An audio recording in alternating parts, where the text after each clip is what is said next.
यदि ये वास्तविक अर्थों में जनता का संसद भवन है तो फिर इसका नाम बाबा साहब अम्बेडकर के नाम पर होगा। ये शुरुआत होगी, ये शुरुआत होगी।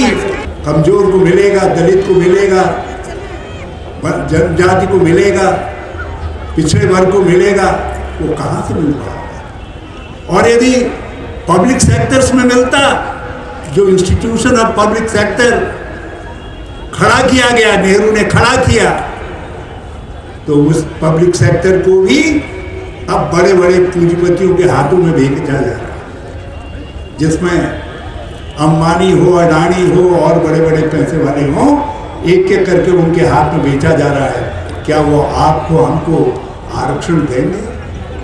क्या वो हमारे संविधान की मर्यादा का पालन करेंगे?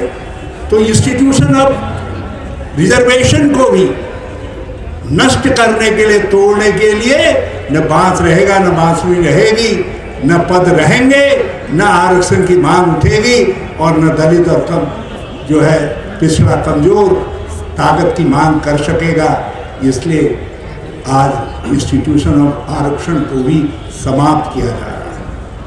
इस देश के अंदर लोकतंत्र हमारी ताकत है, क्योंकि आपके पास संख्या बल है। अभी मैं सुन रहा था, डॉक्टर के राजू को कह रहे थे कि जाति के आधार पर जनगणना होनी चाहिए। उसके पीछे तर्क यही है कि जिनके पास शक्ति है, जिनके पास जनसंख्या है, वो लोकतंत्र के अंदर अपनी पहचान बना सके, वो लोकतंत्र को का माध्यम बनाकर काम कर सके।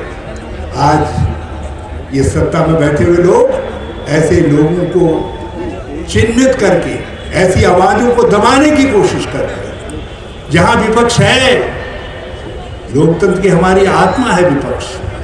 संसदीय लोकतंत्र हमारे भारत की संविधान की पहचान है।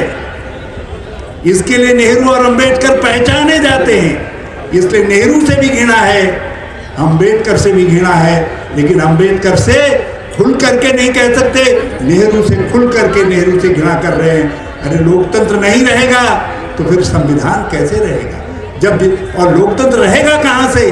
जब विपक्ष की आवाजें दबा दी जाएंगी, उनको चुन चुन करके उनको कमजोर कर दिया जाएगा और संस्थाओं को जो लोकतंत्र की रक्षा के लिए बनी हैं उनको कैप्टिव बना दिया जाएगा, उनको अपने हाथों की कठपुतली बना दिया जाएगा।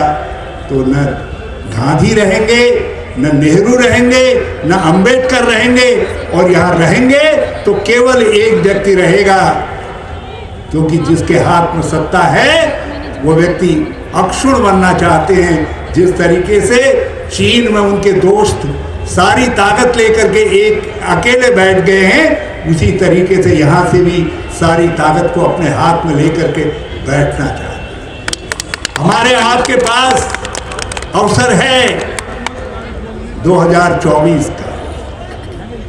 मैं तो बधाई देता हूँ राहुल गांधी जी को। उनकी तपस्या ने, तपस्या ही है, 7 दिसंबर को 3 महीने हो जाएंगे। कोई कल्पना कर सकता है लगातार इतनी पदयात्रा करने की, इतनी चलने की? उस तपस्या के आलोक से भारत में एक परिवर्तन आ रहा है।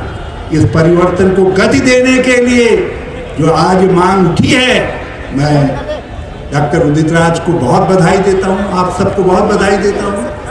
आपने कहा जिंदाबाद जिंदाबाद, जो संसद भवन है नया, यदि ये वास्तविक अर्थों में जनता का संसद भवन है तो फिर इसका नाम बाबा साहब अम्बेडकर के नाम पर होगा।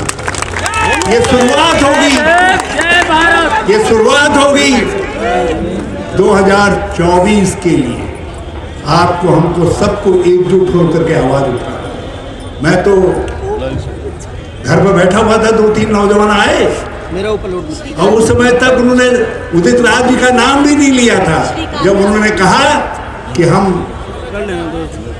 आप जरा सा हमारी मदद करिए और हम दिल्ली जाना चाहते हैं, वहाँ हमारा प्रदर्शन है और हम ये मांग करने जा रहे हैं कि नया संसद भवन डॉक्टर भीमराव अंबेडकर के नाम पर हो, तो मैंने 1 मिनट उनको देखा और दूसरे मिनट उनसे मैंने कहा जो भी मदद हमसे संभव है हम पूरी मदद करेंगे।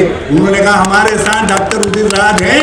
मैंने कहा उदित राज हैं तो फिर ये लड़ाई अब मुकाम तक पहुंचे बिना नहीं मानेगी। तो आज आप सबको ये संकल्प लेना चाहिए। लेकिन मैं एक बात आप सबसे कहना चाहता हूँ, मैं बहुत देर से यहाँ पर बैठा हुआ, आप आए, हजारों की संख्या में आए, लेकिन आप कभी इधर कभी उधर कभी उधर, अरे हम बिखरे रह जाएंगे तो फिर हमारी ताकत का असर नहीं रहेगा। यदि हम लक्ष्य को समझेंगे और लक्ष्य को समझ करके ये मान करके चलेंगे कि इस लक्ष्य पर प्रहार करने की ताकत, इस लक्ष्य तक पहुंचने का नेतृत्व करने की ताकत किसके पास है, तो यकीन मानिए दुनिया की कोई ताकत फिर नए संसद भवन का नाम बाबा साहब अम्बेडकर के नाम पर रखे जाने के उसको रोक नहीं। मैंने तो अपनी बेटी से कहा, संयोग से मेरी बेटी MLA है, मैंने उनसे कहा, मैंने कहा बेटा किसी तरीके से उठा सको तो हमारे जो उत्तराखंड के अंदर विधानसभा भवन हमने बनाया है नया भराड़ीसैंण में, मैंने कहा उस भवन का नाम बाबा साहब अम्बेडकर के नाम पर करने का प्रस्ताव है। और मैं तो कह रहा हूँ यदि कहीं ये अकल मुझको जो है 2016 में आ जाती तो मैं इस काम को, पवित्र काम को मैं खुद ही कर लेता, और ये पवित्र काम कर लिया होता तो 2017 में भाजपा हमको हरा नहीं पाती। मैं जानता हूँ आपकी ताकत, लेकिन आप अपनी ताकत को इस बार बांटिए नहीं। आज ये बड़ा क्रूशियल समय है।